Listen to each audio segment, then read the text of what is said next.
buenos días, tardes, incluso noches. Sean todos ustedes recibidos con un cordial saludo para ustedes estudiantes y para el docente Héctor David Gutiérrez. Soy Dylan David Tolosa, pertenezco a la Facultad de Derecho y actualmente me encuentro en primer semestre de la Universidad Cooperativa de Colombia.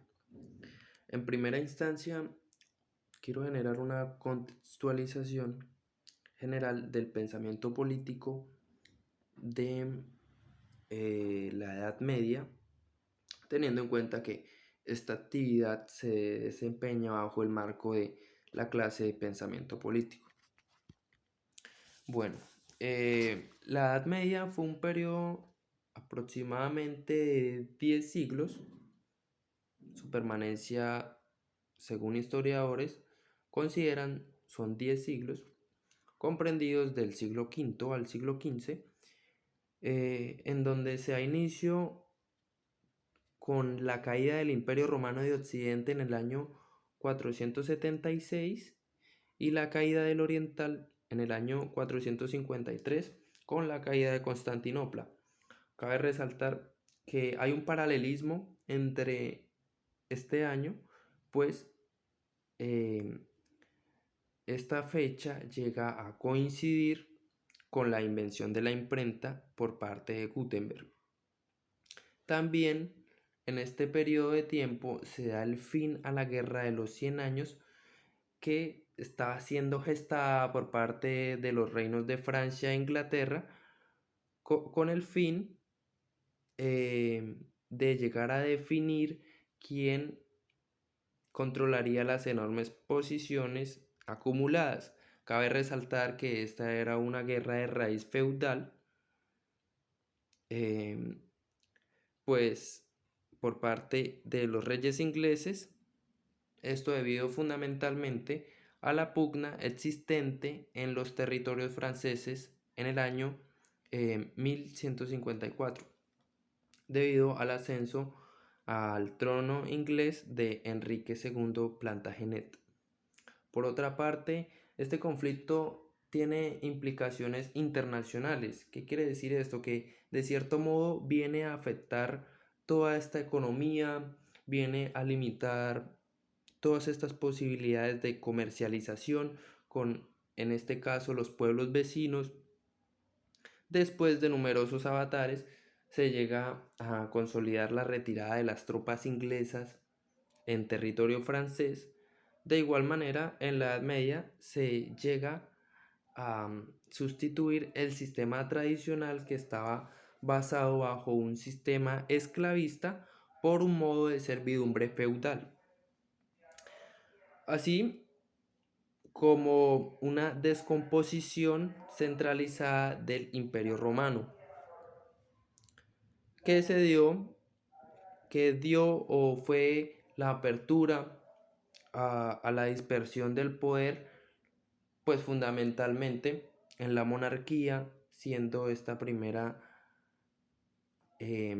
la primera forma de gobierno del Imperio Romano. El poder era absolutista, es decir, que todo el poder recaía sobre una persona que desempeñaba actividades de jefe de Estado, administración de justicia, entre otras.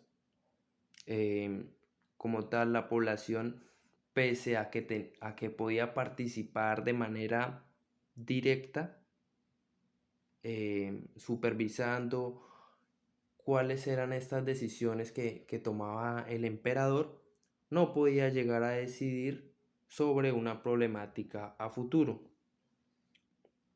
Bueno, asimismo, en lo ideológico y en lo cultural se produce un mestizaje entre la cultura clásica ya existente con las culturas monoteístas cristiana, islámica, pues todo esto dependiendo del espacio determinado donde se desempeña.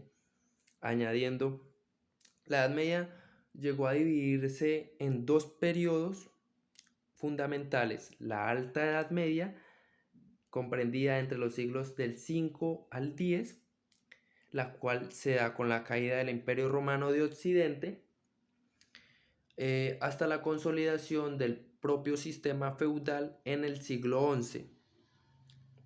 En este periodo se dan las relaciones sociales feudales y se da el surgimiento a los pueblos germanos, romanos germánicos, el bizantino y el islam. Los monasterios. De ellos no solo emanaba un poder espiritual, cultural e incluso cristianismo, como ya muchos conocemos. Los monasterios jugaron un papel claro, fueron fundamentalmente grandes escritorios donde se llegaron a salvar, a copiar, a conservar, replicar todos estos manuscritos que hemos heredado de la antigüedad. En este momento la mayor parte de la población era analfabeta, entonces es donde los trovadores y los juglares vienen a desempeñar un papel fundamental a la hora de transmitir oralmente las hazañas épicas por parte de los héroes. También nos hablaron acerca del amor cortés, que explicaba el amor de forma caballeresca, sincera, noble. También surgen las cruzadas, que son una serie de campañas militares con el objetivo de restablecer todo este control cristiano, em, en fin. Para terminar, miremos cómo era la pirámide social de un régimen feudal. En la cúspide, como ya todos sabemos, encontramos al emperador o los reyes. En el siguiente escalón vamos a establecer columnas diferenciadas para la iglesia, pues la iglesia constituía una jerarquía paralela con la nobleza. ¿Qué quiere decir? Que tanto la iglesia como la nobleza desempeñaban actividades muy similares y ninguna tenía más poder que otras. Las dos contemplaban el poder. Dentro de esta existía la alta nobleza. Esta estaba compuesta por medio de duques, marqueses, condes, derivados de emperadores del imperio carolingio. La baja nobleza, que estaba constituida por parte de los varones y los caballeros. Estos caballeros en un primer momento eran los que iban y se enfrentaban, afrontaban todos estos conflictos, estas situaciones y respaldaban a su sociedad. También existía el alto clero. Este procedía de la alta nobleza y las familias reales. Estas familias reales eran constituidas como las familias fundadoras y estaban constituidas o conformadas por parte de obispos y arzobispos. El bajo clero procedía de familias acomodadas, de campesinos y artesanos. En la base de la pirámide tendríamos al 90% de la población, el campesinado, campesinos con menos derechos, como el de no poder abandonar el feudo, eran de cierto modo siervos. La diferencia entre estos y los esclavos se debía fundamentalmente a que el siervo no se podía vender por separado de, de la tierra que se encontraba trabajando en ese momento,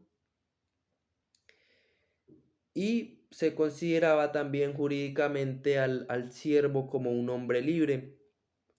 En una sociedad profundamente estática, pues cada individuo llegaba a pertenecer a una clase social donde había nacido,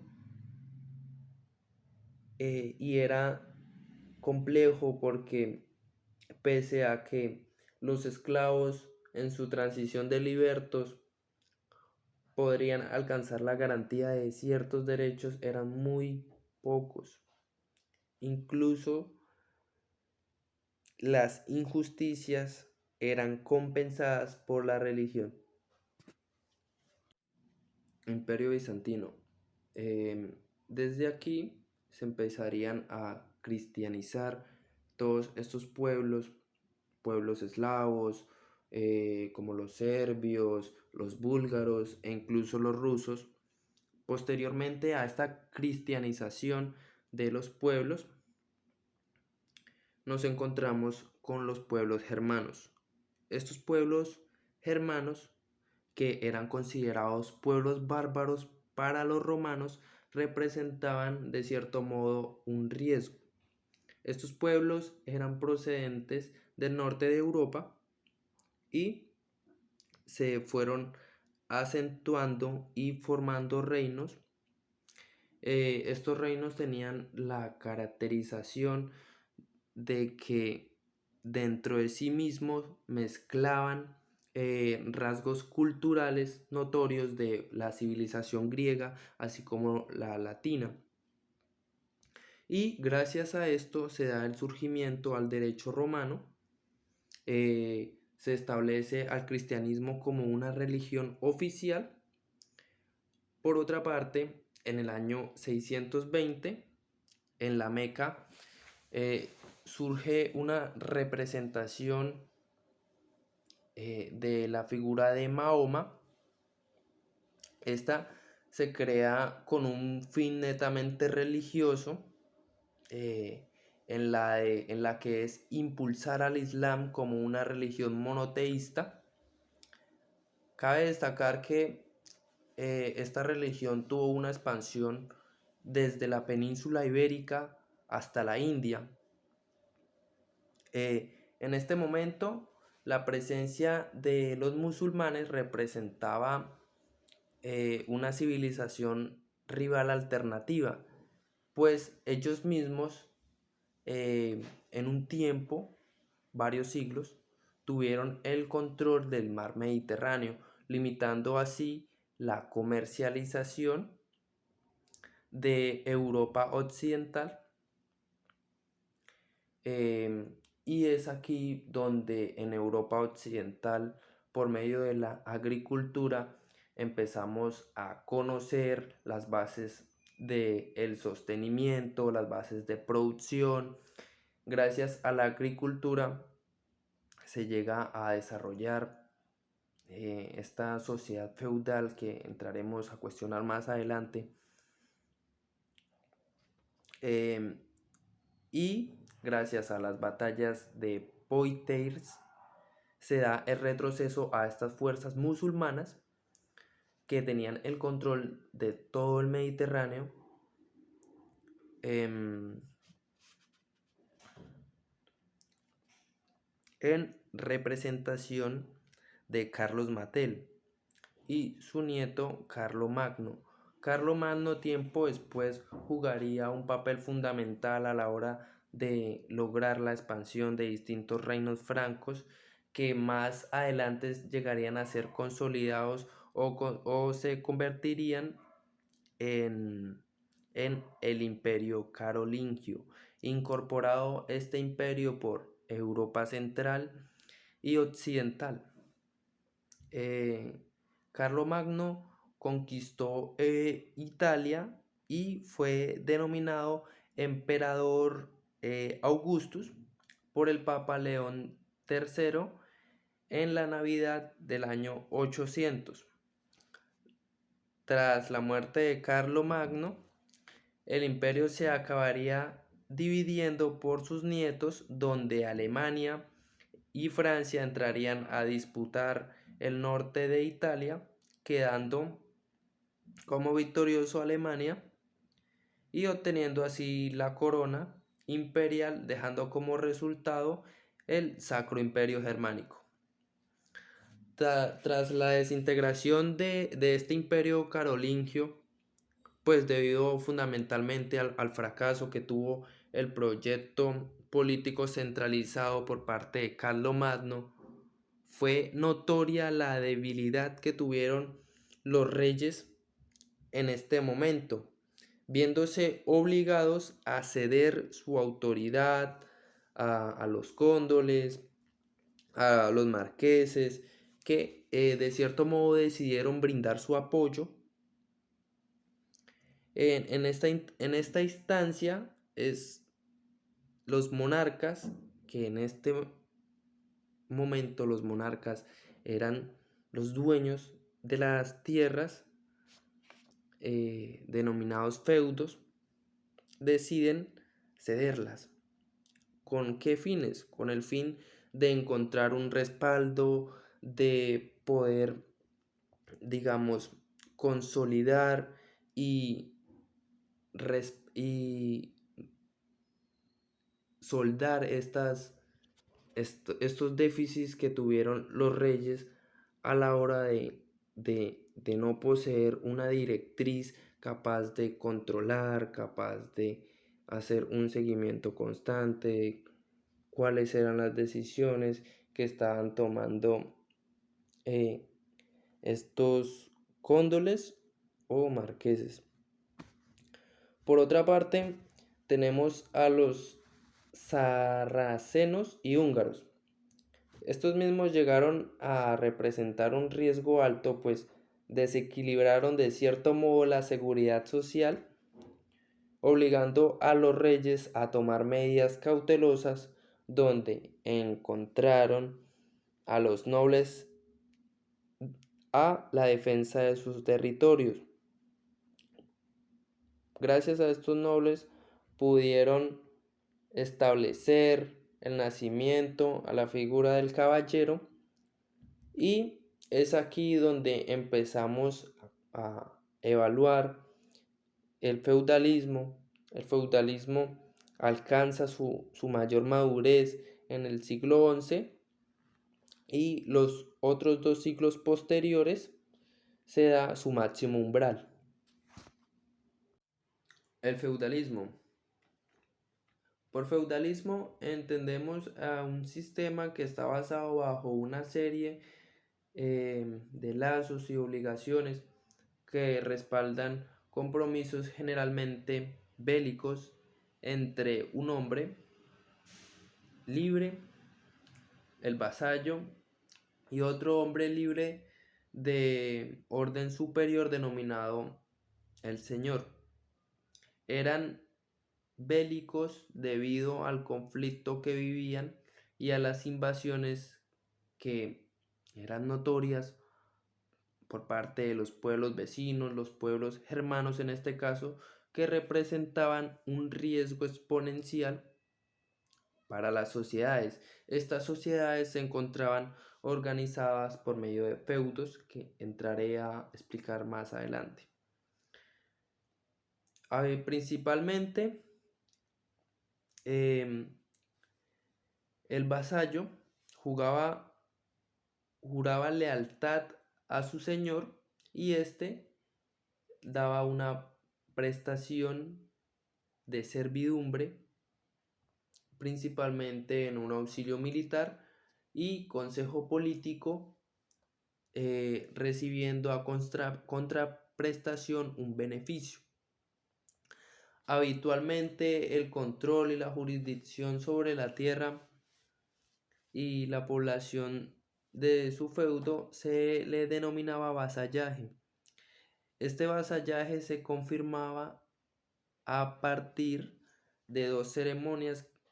Esta primera ceremonia se denominaba homenaje, la segunda se denominaba investidura, y tenían como principal objetivo llegar a perfeccionar toda esta red piramidal de relaciones vasallíticas. Ahora bien, acabamos de ver cómo pasa de un estado romano bajo el marco de un poder central a un vasto territorio y un estado basado en vínculos personales en los distintos feudos. Es aquí donde se da la transición de y la diferenciación de un poder absolutista basado fundamentalmente en un control autoritario de administración de justicia, de legislación de las leyes, porque pues en la monarquía sobre una sola persona recaía todo el poder y este mismo tenía la potestad de decidir qué se realizaría frente a la jurisdicción y qué no. Y es en este sistema feudal donde se empiezan a, a relacionar estos vínculos personales fragmentados por los distintos feudos. En ello, el señor llegaría a acaparar funciones propias del Estado, que son similares, incluso las mismas, como por ejemplo legislar, imponer impuestos, administrar justicia. De igual manera, la tierra toma gran relevancia económica a la hora de disminuir el comercio. Todo esto debido a que habían limitaciones, a que no existía una globalización, no existían tratados de libre comercio que permitieran un intercambio, una importación o exportación de productos. Y tampoco existía una circulación monetaria. Esto dejaría un papel fundamental de la agricultura para así soldar las bases de esta sociedad feudal, generando así una economía de autoconsumo, en donde se le daba prioridad a la vida rural que incluso la urbana. Los feudos. Bueno, los feudos estaban compuestos por un castillo. En este castillo, el señor era el encargado de coordinar. Este señor en el feudo era denominado burgo y gracias a él surgen ciudades medievales.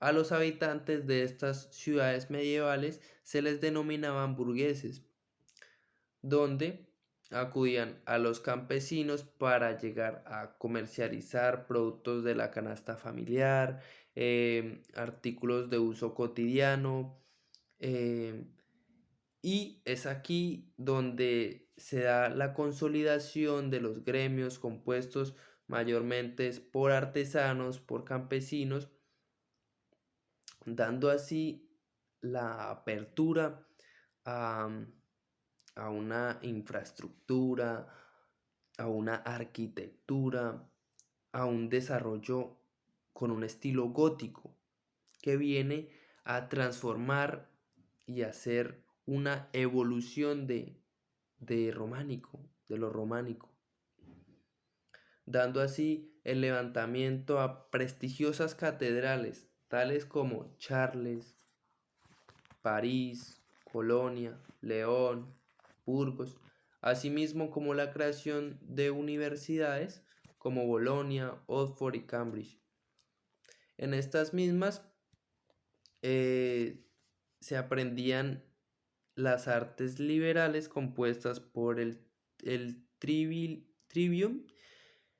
Estas les competía la gramática, la retórica, la lógica y el quadrivium, que estaba compuesto por parte de la geometría, la aritmética y la música.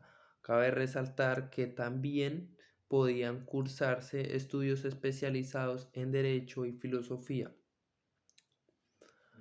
Añadiendo, la filosofía dominante era la de Aristóteles, la filosofía medieval. Esta misma era escolástica y tenía como fundamento sistematizar la concepción cristiana del mundo en términos aristotélicos, teniendo a Tomás de Aquino como uno de sus mayores representantes.